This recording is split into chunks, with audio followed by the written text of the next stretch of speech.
Hey everyone, it's PG Gaming. I'm P-G, and we're bringing you Get Rid of Nerddom. This is a show we'll be doing where if you want to get into nerdy things such as games, trading card games, video games, role-playing games, whatever. Collectible collecting. It looks like it. If you want to learn how to get into it, if you have some nerdy friends who are into it and you want to know what they're doing, if you're concerned your friend is joining some sort of cult because he keeps talking about these dungeons and these dragons, and you want to know what he's really talking about, these are the videos you want to talk about.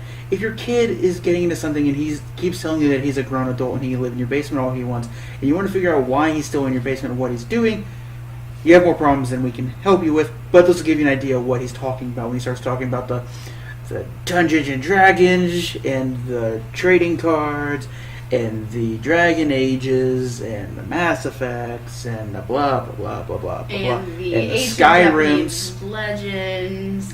Yeah, those two. And the demons. And the anime thingy, Madoogers, and blah blah blah blah. So Squishy. Today we'll be talking about trading card games. We're going to start a series of trading card games. We're going to start with the three mainstream trading card games: Pokemon, Magic the Gathering, Yu-Gi-Oh! Possibly do a fourth video on the online versions of all of these games. By the way, if you're wondering why I keep moving my legs and itching all that much, is because I am covered in bug bites. Yes, that happens. We actually do go outside, and both of us are nerds. So, all of you people who say that nerds never go outside. We do. I was swimming 5 days in a row. I work outside all the time. So today, in this video, we're going to be talking about the Pokemon trading card game. Get me on the light just right. This here is a trading card game loosely based off the video game and the anime, all from Japan.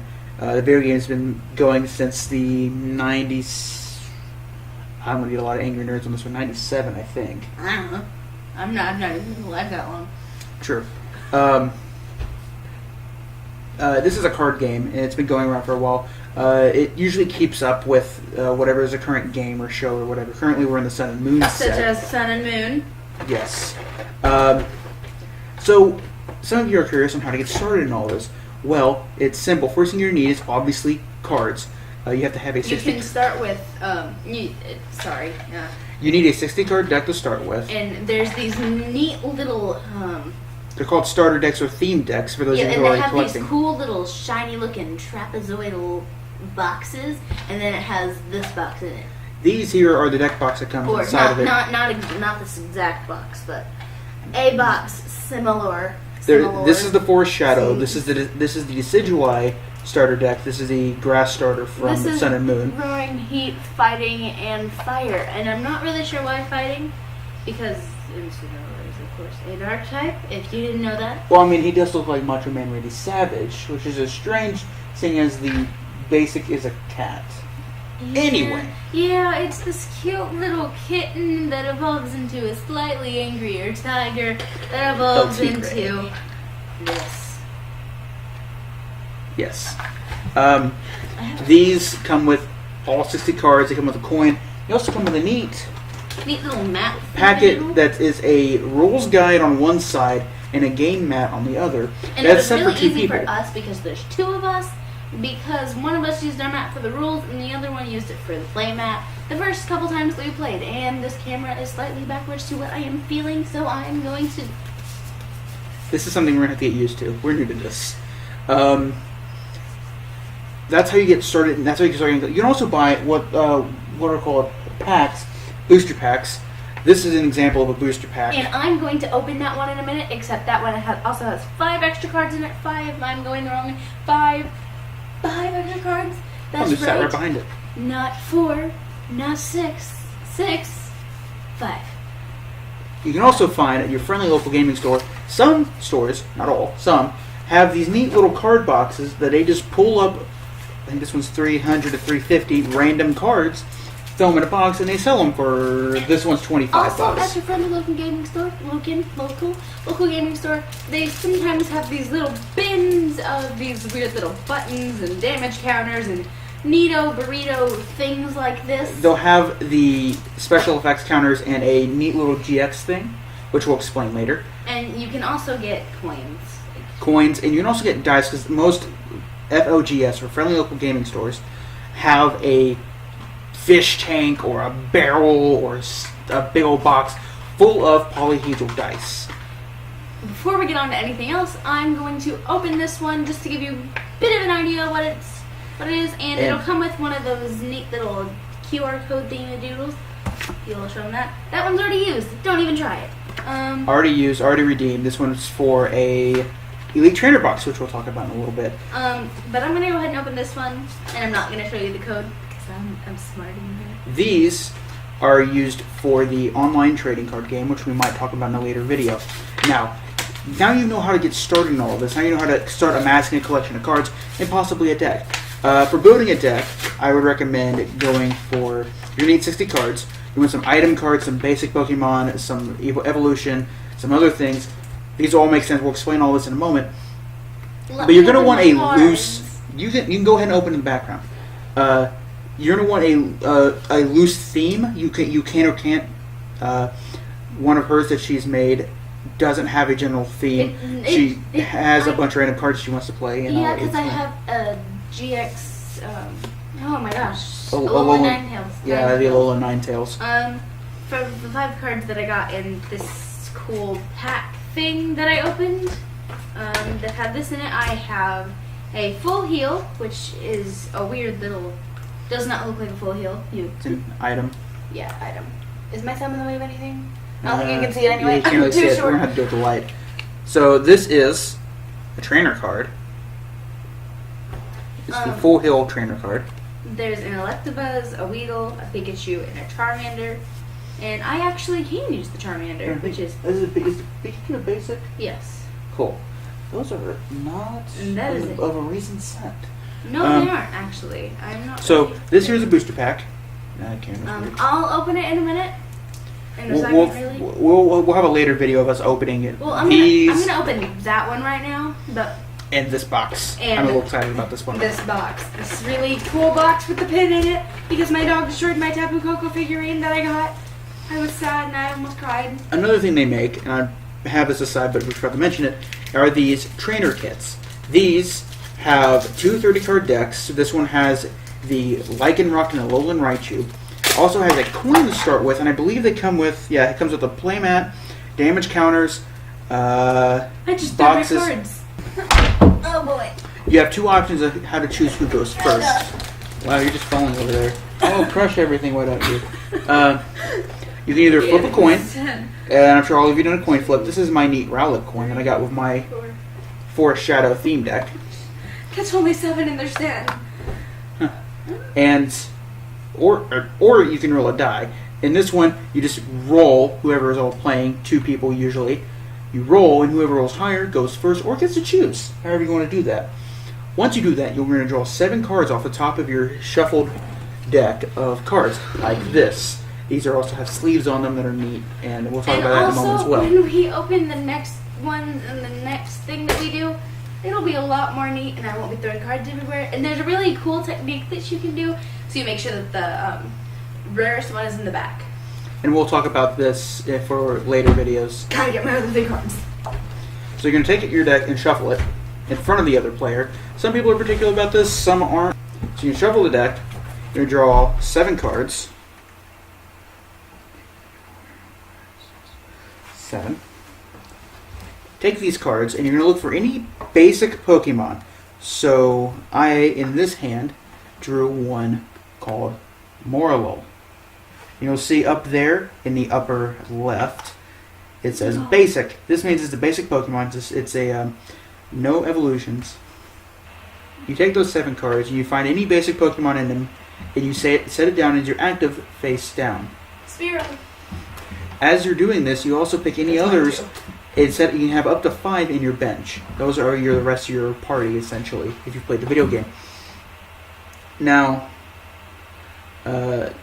if you don't find any, you can do what's called a mulligan, or you take your hand and you shuffle it back into your deck, and you draw 7 more cards. If you do this, your opponent may, if they want to, draw another card and add to their hand. Once both you and your opponent, or the other person playing, have done this, you're going to take the top 6 cards off your deck and set them aside. usually in a kind of an arranged, all face down. You do not look at these. You don't pick them up and look. These are your prize cards. These are one of your win conditions. You set off your prize cards, and as you defeat your opponent's Pokemon, you may draw them, and that's the only time you may look at them. Once you draw out of those, that's one of your ways to win. Once you set your prize cards aside, you start the rest of the game. Whoever goes first takes their first turn. In this turn, they may not evolve basic Pokemon if they have an evolution in their hand, and they may not attack at the end of their turn. But what you may do, once it's your turn, you draw a card. You may lay down any more basic Pokemon you want. You do any of these next steps in any order. But you draw first and then start the rest of your turn. During the rest of your normal turn, you may put down any basic Pokemon card you have. You may evolve any Pokemon that has been in play for one entire turn. Meaning, not your first turn of play, but if you played it in the next turn, you can evolve it. You may, once per turn, attach an energy, which is one of a card like this. You may attach one of these to one Pokemon. You may take one out of your hand and attach it to a Pokemon. This will allow them to use moves, which they'll need to do in order for you to win. There it goes. You may play trainer cards. You may play as many regular item cards as you want, but you may only play one supporter card. You can retreat your active Pokemon, but to do this, you have to remove the energy cost, which is in the bottom right of the card. You'll see a bunch of white dots with a star in the middle. Those are any energy. They meaning colorless. You don't need to use a particular color of energy to remove, but you have to remove those from the Pokemon. Put them in your discard or graveyard, depending on what you're familiar with, and you can pull it back into your bench and put another active up. If your active spot is empty, whether by a Pokemon fainting or by retreating it, you may put forward one of your benched Pokemon as an active. Also, if a Pokemon has an ability, use any ability on any Pokemon from anywhere on play. Meaning, if it's your active, you can use it, or if it's your benched, you can use your abilities. Once you've done as much of that as you can or want to, you move into your attack phase, unless it is, again, you're the first player and it is your first turn. Then you cannot. But otherwise, in a normal turn after that, you may go into your attack phase and end your turn, meaning you declare one of the attacks on the Pokemon. These here are your attacks. You may choose one of these, which this one puts it to sleep and this one does 10 damage. You notice that they have these little dots around them. So, this is colorless. That one means it doesn't require a specific type of energy, just an energy to be attached to the Pokemon. This one requires a grass energy to be attached to the Pokemon. It also does 10 damage. That's your retreat cross. This is your weaknesses and resistances. Meaning, if an enemy Pokemon attacks you, you're active, and this is your active, and it's fire type, which means the Pokemon itself is fire type and it attacks your active, it does twice as much damage as it would normally because it has a weakness to fire. If it had a resistance, it would do that much less damage. Once you attack, and that goes through, it is the end of your turn and it moves on to the between turn phase and then immediately into your opponent's turn. In the between turn phase, certain effects trigger, is what it would be called, where if your Pokemon is poisoned, it takes the tick of poison damage, and I believe it gets... No, it does not. Cool. It does not get a chance to say. If your Pokemon is burned, it takes two counters of damage, and gets a coin flip to see if it's no longer burned. Okay. Anything else then? GX moves. Since I was the lucky one and got a GX Alolan Ninetales, that's basically like a Z move. But anyway, you can only use one GX move for the entire game. So you take this thing, which I'm not 100% sure which way it's supposed to face up the first time. I think when you put it down, it's supposed to be facing this way up. You flip it over, and it'll be this side, so you know that you've used it, so you can't use it again. It could also be the other way. Also, this here is a playmat. You'll notice that it has a spot for, let's see, your prize cards, your deck, your discard pile, your bench, and your active Pokemon. Also has other turn and other special condition rules that are you need to access at any point in time. This is roughly how your table should be set up when you're playing. It doesn't have to be exactly like this, but generally you want it to be pretty close to this. The prize cards can be set up like this or just in a simple stack. Active is always up forward, the bench is behind it. Deck here, discard here. That's your general setup. But this one is for 2 players, so you set one up and you get 2 people on the same game mat. Types of cards. There are basic Pokemon, which you can play at any time during your main part of your turn. There are evolution Pokemon, which are stage 1 or stage 2, which, like the game Pokemon, evolve. They get stronger, they get different form. If a Pokemon has been in play for an entire turn, you may evolve it into one of its later stages. You can do that as many times as you can, as long as you have eligible Pokemon. You can make it a face behind me. You were, weren't you? Yeah. You got some sleeves.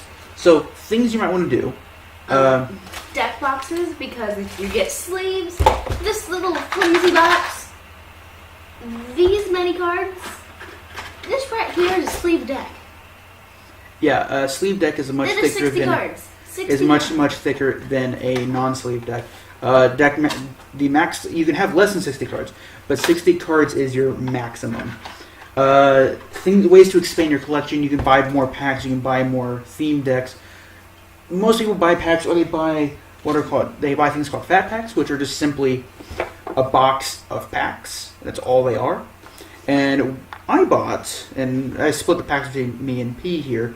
It's called the Elite Trainer Box. This is the Tapu Koko Sun and Moon Guardians Rising set. This comes with these sleeves that I showcased at the beginning here on my deck that I used. This is my Forest Shadow deck, but I used Tapu Koko sleeves because I had them because I was buying this box. It comes with 8 packs. Each pack comes with its own Pokemon Trading Card Game Online card, and the box itself comes with one. I myself went for the Pokeball sleeves, as you saw earlier, like this, and a blue deck box, just a plain old deck box, and I also have a purple one and some Charmander sleeves. I mean, you can get any sleeves. Charizard. Okay. I'm sorry. I know they look very, very different. You can really get whatever sleeves that fit the cards that you have. Yes, there are 2 different types of sleeves. Most gaming stores have a setup for the standard size sleeves, which fit Magic, Gathering, Pokemon, just about everything. And then they have the non-standard, which usually just fit Yu-Gi-Oh cards. So if you have Yu-Gi-Oh cards you want sleeves for, just ask where are the Yu-Gi-Oh sleeves, and they're usually a small section of those. Or just ask which ones are which, and they'll point them out. They come in just colors. They have high-quality sleeves that they come in packs of 100, and they're like $10. They also have these, which are like $7. These are 65 sleeves, so enough for an entire deck plus 5 cards. And they usually come in Pokemon theme. Other things you can buy. $3 gets you one of these Ultra Pro deck boxes of varying colors. This one is a very light purple. She has a blue. I have these 2. These are mine because I like purple and I like blue. These Elite Trainer boxes come with the sleeves. They can hold several decks because they have dividers when you divide each of the decks. They come with a set of dice. This larger one and a lot of smaller ones uses damage counter. This is the die they give you to use for deciding who goes first. Little translucent 6-sided die. With the big old thing being 1 and on the opposite side, 1 success. You buy all of these things at either a Walmart or a GameStop, or what's referred to as the FLGS, or a friendly local gaming store. I think that's it for this video, but what's coming down the pipe is an unboxing video and more videos for Gateway to Nerddom trading card games. We may or may not do one for Yu-Gi-Oh! I don't know. He's gonna do one for Magic the Gathering. I mean, if we're mutuals and I actually kind of like you, I can give you my personals. They also make these things. I don't know if you Cool. mentioned it. This comes with a handful of packs, a Tapu Koko foil. It looks holographic, maybe. Let me see it. And a Tapu Koko pen. I got the pin because I needed to replace my my figurine that was tragically lost. Rest in peace, Taku Koko, defender of Melee. I really hope I got the island right, or else I'm going to really make some nerds mad. Yeah, it was Melee. But yeah, I think that's it. This has been Gateway to Nerddom by PG Gaming, and I'll see you later. Peace out. Have a nice day. But yeah, I think that's it. This has been Gateway to Nerddom by PG Gaming, and I'll see you later. Peace out. Have a nice day.